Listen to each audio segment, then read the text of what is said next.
Hello बच्चों, कैसे हैं आप? मुझे उम्मीद है कि आप बड़े अच्छे होंगे, बेहतरीन ढंग से पढ़ रहे होंगे। आप सभी का स्वागत करता हूं मैं मनीष मिश्रा, ज्योग्राफी पाठशाला में। सबसे पहले आप सभी को बहुत बहुत शुभकामनाएं कि आप कल अपनी बोर्ड परीक्षा का आगाज कर रहे हैं और कल आपका इंग्लिश का पेपर है, उसके लिए बहुत बहुत शुभकामनाएं।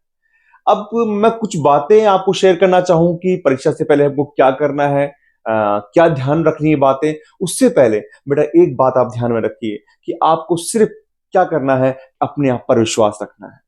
आपको अपने मन में ये सोचना है, अपने अपने अपने आप पर ये सोचना है कि मैंने जिस पूरे साल भर में जो पढ़ लिया है, आप इंग्लिश की बात करें, इतिहास की बात करें, चाहे भूगोल की बात करें, किसी भी विषय की बात करें, ये विश्वास मन में रखना है कि जो मैंने पढ़ लिया है उसे मैं गलत नहीं करूंगा, और जो मैंने नहीं पढ़ा है उसे भी मैं अच्छा करने का प्रयास करूंगा। इसी विश्वास के साथ आपको परीक्षा देने के लिए जाना है।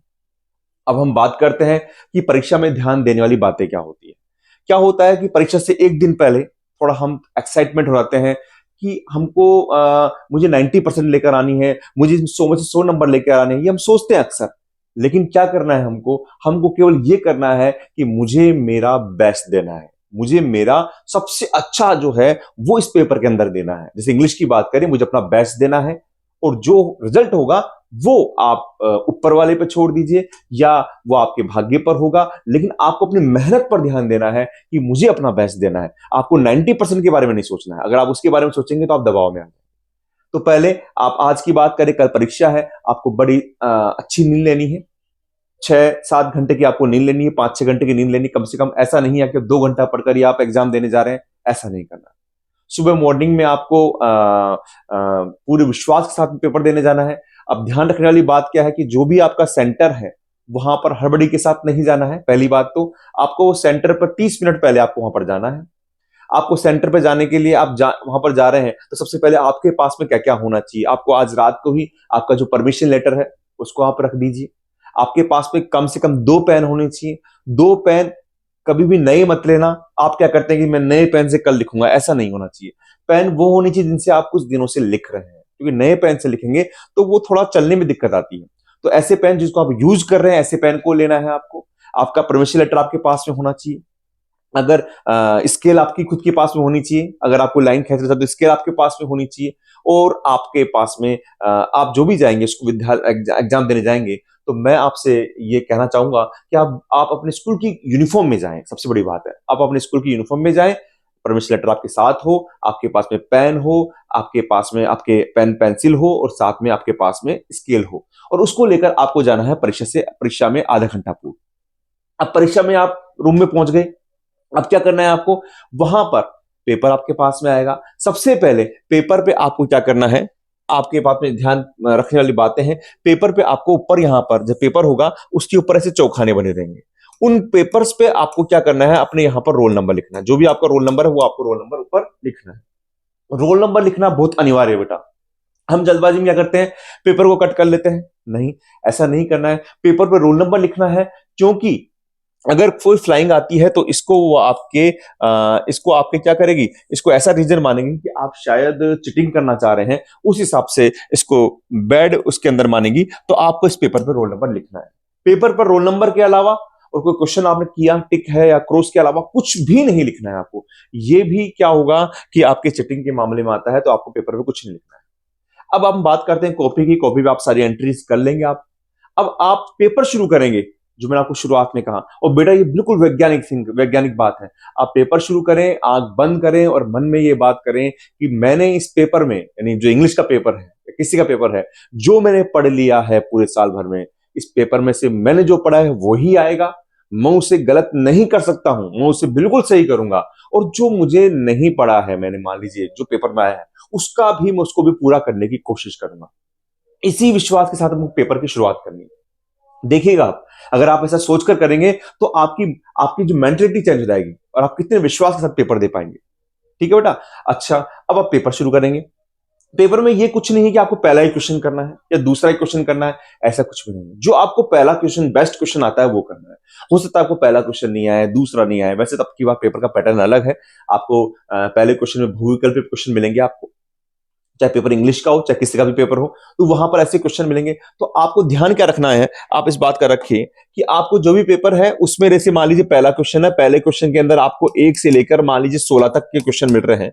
जो भी आपके पास में है यहाँ पर, और आपको ये क्वेश्चन मिल गए हैं आपको, जैसे मान लीजिए यहाँ पर, तो आपको एक खंड के जितने भी क्वेश्चंस हैं वो सब एक साथ करना है। ये आपको ध्यान रखना है बेटा।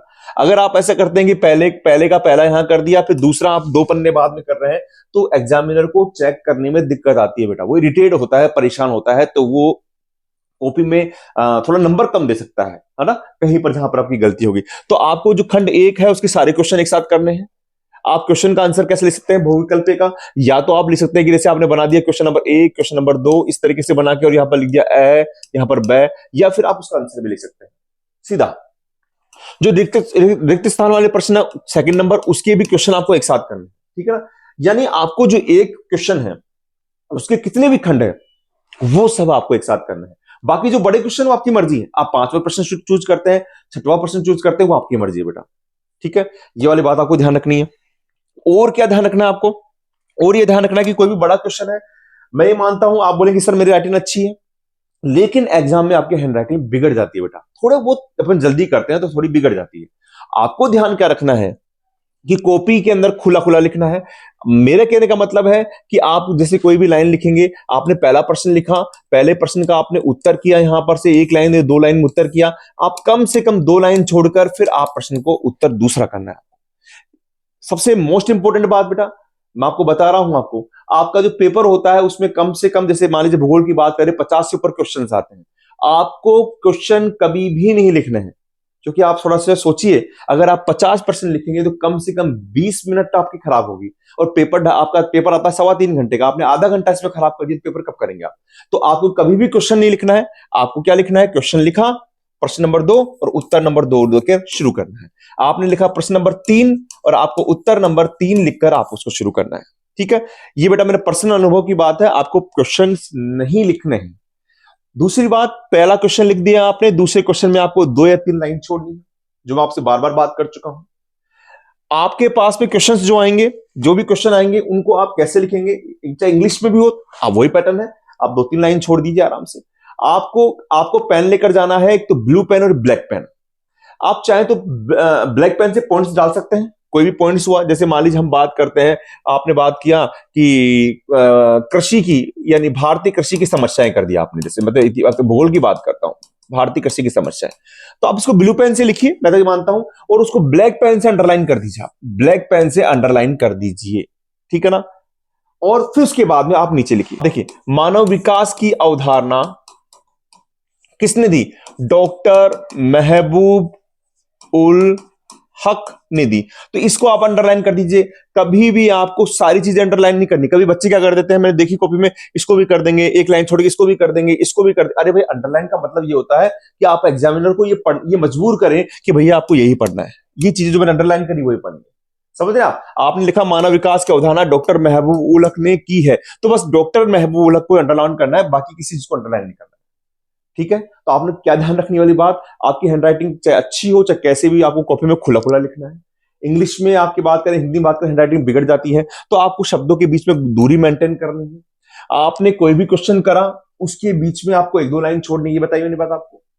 प्रश्न आपको नहीं लिखने हैं। और सबसे बड़ी बात है, मान लीजिए कोई क्वेश्चन है उसमें पॉइंट्स हैं, जैसे मान लीजिए आपका पहला पॉइंट ये आ गया, अगर आपकी राइटिंग थोड़ी ज्यादा ही खराब है तो आप उन पॉइंटों के बीच में भी जगह छोड़ सकते हैं, जैसे कि मैंने कल की कॉपी बताई थी आपको, उन पॉइंटों के बीच में भी आप जगह छोड़ सकते हैं, ठीक है। इस तरीके से करना है। कोई भी क्वेश्चंस आ जाए, आपको चार्ट के जितना प्रयोग हो जाए, चार्ट का या चित्र का जितना प्रयोग हो जाए, चाहे वो इंग्लिश में हो चाहे कहीं पर भी हो, तो आप उसको, आप चार्ट के माध्यम से उसको बताने की कोशिश कीजिए, ठीक है ना। जैसे आप बोलेंगे इंग्लिश में कैसे, जैसे मान लीजिए वहां पर किसी राइटर ने कहा है कि कुछ 4 बातें कही है चैप्टर के बारे में, तो आप बनाइए ना उसने कि भाई क्या कही है, तो पहली चीज ये रही, दूसरी चीज ये रही, तीसरी चीज ये रही। आप उसको पैराग्राफ के इतना तोड़ करके उसको टुकड़े में तोड़िए, आप ज्यादा बेटर, उसमें ज्यादा अच्छा लगेगा। ये किया आपने। ब्लैक पेन का आपको यूज किस में करना है? अंडरलाइन में करना है ना। और सबसे महत्वपूर्ण बात, अगर अपन भूगोल की पर्पज से बात करें, इतिहास के पर्पज से बात करें, कोई भी क्वेश्चन का आंसर है, जैसे मान लीजिए मैंने कहा कि मानव विकास की अवधारणा किसने दी? डॉक्टर महबूब उल हक ने दी। तो इतना नहीं, थोड़ा ज्यादा लिखना है आपको। पाक अर्थशास्त्री डॉक्टर महबूब उल हक, थोड़ा सा ज्यादा लिखेंगे जिससे आप इंप्रेस कर पाएंगे, ठीक है ना। फिर सबसे बड़ी बात ये आ गई, क्वेश्चन से जो आपके पास में सबसे अच्छे क्वेश्चन बाद में लिखने हैं, फिर बाद वाले क्वेश्चन आपको जो नहीं आते वो लास्ट में लिखने हैं। किसी भी क्वेश्चन को छोड़ना नहीं है, किसी भी क्वेश्चन को नहीं छोड़ना है। और आई रिपीट, जितने भी आप चार्ट बनाएंगे, जितने भी डायग्राम बनाएंगे, वो आपके क्वेश्चन को बड़ा ही सुंदर तरीके से आपको दर्शाएंगे। एक खास बात और बताना चाहूंगा आपको मैं, मान लीजिए आप किसी चैप्टर में 10 पॉइंट है, आपने एक पेज में पढ़ा, आपने 1 पॉइंट आया, 2 आया, 3 आया, 4 आया और ये 5 आया। अब यहां कॉपी भर गई, आप अगले पन्ने पर कर रहे हैं, अगले पन्ने पर क्या हो रहा है, आपका छठवां पॉइंट आ रहा है, अगले पन्ने पर क्या आ रहा है, छठा पॉइंट आ रहा है। लेकिन क्या होता है, एग्जामिनर इसी को देखता है कि भाई खत्म हो गया, ठीक है ना, तो हो सकता है वो मार्किंग यहीं पर कर दे, भूलवश मार्किंग रह जाए। तो आपको क्या करना है, अगर क्वेश्चन आपके अगले पेज पर कैरी कर रहा है, अगले पेज पर आ रहा है, तो नीचे आपको लिखना है पीटीओ। क्या कह रहा हूं आपको, अगर आपका क्वेश्चन अगले पेज पर कैरी कर रहा है, अगले पेज पर भी आपको लिख रहे हो, तो आपको क्या लिखना है, पीटीओ लिखना है। ठीक है बेटा, तो ये ध्यान देने वाली बातें हैं। मैं आपको दोबारा रिपीट कर देता हूं, क्वेश्चंस आपको अच्छी सुंदर राइटिंग में लिखने हैं। अगर आपकी हैंड राइटिंग अच्छी नहीं है तो वो आप सुधरेगी नहीं, तो आपको दूर दूर लिखना है, कॉपी को खुला खुला लिखना है, खिली खिली कॉपी में लिखना है, मजा आएगा आपको। क्वेश्चंस के बीच में लाइन छोड़नी है, चार्ट के माध्यम से करना है, ब्लैक पेन का प्रयोग करना है। अगर आप पॉइंट्स ब्लैक से बनाएं और नीले से लिखें तो भी कोई दिक्कत नहीं है। अगर आप नीले पेन से ही लिखते हैं और अंडरलाइन पॉइंट को अंडरलाइन किससे कर देते हैं, ब्लैक से कर देते हैं, तो भी कोई दिक्कत नहीं है, इसमें टाइम भी कम बचता है। आप क्या करेंगे, पहले ब्लैक पेन से लिखेंगे, फिर उसके बाद नीला पेन उठाएंगे, तो टाइम ज्यादा खराब होगा। तो मेरा तो मैं आपको मानना है कि आप पूरा नीले पेन से लिखिए और अंडरलाइन को क्या कर दीजिए, ब्लैक पेन से कर दीजिए, ठीक है। और सबसे आखिरी के अंदर जब कॉपी पूरी हो जाए तो आपको समाप्त लिखकर आपको सारे पेज को क्या कर देना है, क्रॉस कर देना है। तो बेटा ये जो महत्वपूर्ण बातें हैं ये मैंने आपको बताई, जो मैंने अनुभव करी है। इनमें सबसे बड़ी बात क्या है कि आपको कोई भी कॉपी, कोई भी पेपर है, उसमें अगर आपके क्वेश्चंस मान लीजिए आपको पहला आ रहा है, छठवा आ रहा है, तो जो क्वेश्चन आ रहा है आपको वो करना है। आपको अपने आप पर विश्वास रखना है, ऐसा नहीं कि आप घबरा जाए, या मुझे पहला नहीं आ रहा है, मुझे पांचवा नहीं आ रहा, नहीं हो सकता है आप धीरे धीरे, क्योंकि आपने ये विश्वास रखी, आपने इसको साल भर पढ़ा है, तो आप उसको सही करेंगे, आप उसमें गलती नहीं कर सकते। लेकिन थोड़ा टाइम दीजिए अपने आप को, छठवें क्वेश्चन को कर लीजिए, सातवें क्वेश्चन को कर लीजिए। लेकिन आपके पास में कोई एक क्वेश्चन नंबर 1 है, उसमें अगर खंड, उसमें अगर 12 क्वेश्चन है, उनको आपको एक साथ करना है, उनको तोड़ना नहीं है ना। ये आप ये बात समझ रहे हैं आप, जैसे पहला क्वेश्चन बहुविकल्पी में 16 प्रश्न है, 15 प्रश्न, उनको एक साथ करना है और विश्वास रखना है, और इसी तरीके से आपको एग्जाम में जाना है। तो बेटा आपको ये मेरी तरफ से आपको बहुत बहुत शुभकामना है। और मैं अंत में यही कहना चाहूंगा कि आपने तैयारी पूरी साल भर करी होगी, पूरी साल भर करी है तैयारियां, आप पर आपके माता पिता की उम्मीद है, गुरुजनों की उम्मीद है, सबकी उम्मीदें हैं। और सबसे बड़ी बात है कि आप जो भी करेंगे वो आपके भविष्य को निर्धारित करेगा। लेकिन आपको इसमें दबाव में नहीं आना है, आपको हंसते हुए सुकून से जाना है। मैं आपको एक बात कहता हूं, कक्षा में भी कहता हूं कि अगर आप दबाव में आएंगे तो आपकी जो एफिशिएंसी होगी, जो आपकी कार्यक्षमता होगी, वो बिगड़ेगी। तो आप बिगाड़ते क्यों हैं, आप रिलैक्स होके जाइए, गहरी सांस लेकर जाइए और एग्जाम में जाकर बैठे। और यकीनन इस बात को दोहराना आप मन में आंख बंद करके कि मैंने जो पूरी साल भर पढ़ा है वो मैं 100% सही करूंगा, उसमें मैं गलत नहीं कर सकता, और जो मैंने नहीं पढ़ा है उसको भी मैं अच्छा करने की कोशिश करूंगा। फिर आप एग्जाम दीजिए, आपको बड़ा मजा आएगा। तो ठीक है बेटा, आप इसी तरीके से एग्जाम देते रहिए। हाँ, आज बड़ी शानदार नींद लीजिए, शानदार से मतलब ऐसा नहीं पूरे 10 घंटे सोएंगे, लेकिन कम से कम 5-6 घंटे की नींद लीजिए, सुकून के साथ सोइए। अपना परमिशन लेटर को साथ में रख लीजिए, अपने रोल नंबर की हिंदी और मैथ्स में लिखने की पूरी प्रैक्टिस कर लीजिए, पेन आपके पास में हो, स्केल और पेंसिल आपके पास में हो, और फिर कल आप बड़ी खुशी के साथ में अपने पापा मम्मी के पांव छूकर और बिल्कुल एक आशीर्वाद के साथ में, एक नई ऊर्जा के साथ में एग्जाम देने जाइए।